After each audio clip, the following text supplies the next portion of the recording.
বঙাইগাঁও জিলাৰ সৃজনগাম উন্নয়ন খণ্ডত কালি ৫খন গাঁও পঞ্চায়তৰ সভাপতি বাছনি হয় আৰু উন্নয়ন খণ্ডৰ অন্তৰ্গত ৰঙাপানী গাঁও পঞ্চায়তত পঞ্চায়ত সদস্যৰ মাজত সভাপতি বাছনিৰ ভোট অনুষ্ঠিত হয়। সভাপতি পদৰ প্ৰাৰ্থী কহিনুৰ খাতুন আৰু শাহজাহান আমিনে ৫টাকৈ ভোট লাভ কৰে। তাৰ পিছতে দণ্ডাধীশৰ উপস্থিতিত লটাৰী যোগে কহিনুৰ খাতুনে ৰঙাপানী গাঁও পঞ্চায়তৰ সভানেত্ৰী পদত আৰু উপ সভানেত্ৰী পদত জোনালী দাস নিৰ্বাচিত হয়। পৰাজিত শাহজাহান আমিনে। উল্লেখযোগ্য যে কিছুদিন পূৰ্বে উন্নয়ন খণ্ডত ৰঙাপানী গাঁও পঞ্চায়তৰ বাবে সভাপতি পদৰ বাবে মাতিছিল যদিও পৰাজিত পক্ষই উপস্থিত নথকাত কালি পুনৰ ভোটদান অনুষ্ঠিত হয়।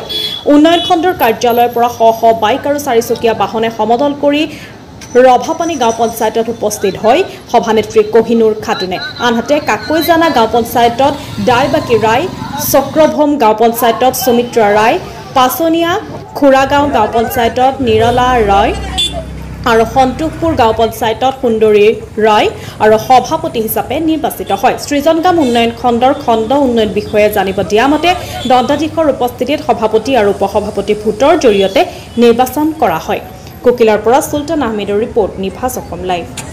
৪৭ নং ৰাঙাপানী গাঁও পঞ্চায়তৰ সভানেত্ৰী হ'ল। কিমানটা ভোট পাইছে? ৫টা। হয়, তো পাছত কি হৈছে? টৰ্চ হৈছে। কাৰ লগত জিকিল?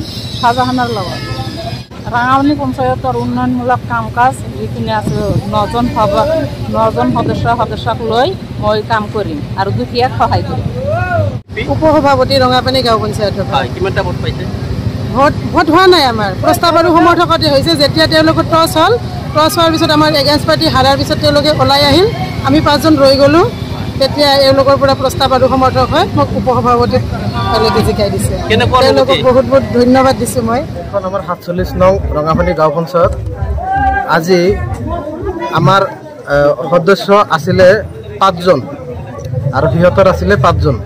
আমি আজি টছত জয়ী হৈছোঁ।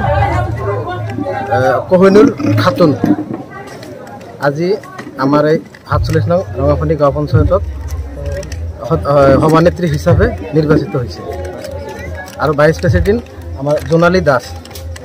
যিয়ে নহওক আমাৰ বহুত ভাল লাগিছে। আমি ধন্যবাদ জ্ঞাপন কৰিছোঁ আমাৰ 4জন লগত যিজন আমাৰ 4জন সদস্য আছিল তেখেতসকলক।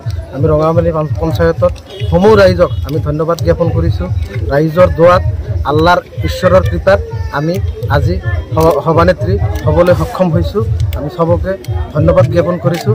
আৰু এটা কথা, আমাৰ এই ৰঙাপানী গাঁও পঞ্চায়তৰ পৰা এক প্ৰকাৰ ক'ব গ'লে দালাল মুক্ত পঞ্চায়ত গঠন হ'ল।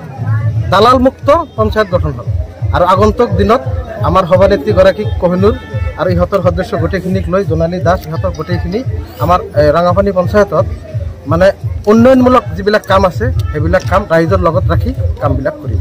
ধন্যবাদ। ৰাঙাপানী পঞ্চায়তৰ 2জন কেণ্ডিডেট আছিল। কহিনুৰ খাতুনে ৰাঙাপানী পঞ্চায়তৰ সভানেত্ৰী হিচাপে নিৰ্বাচনত হয়তো জয়ী হ'ল।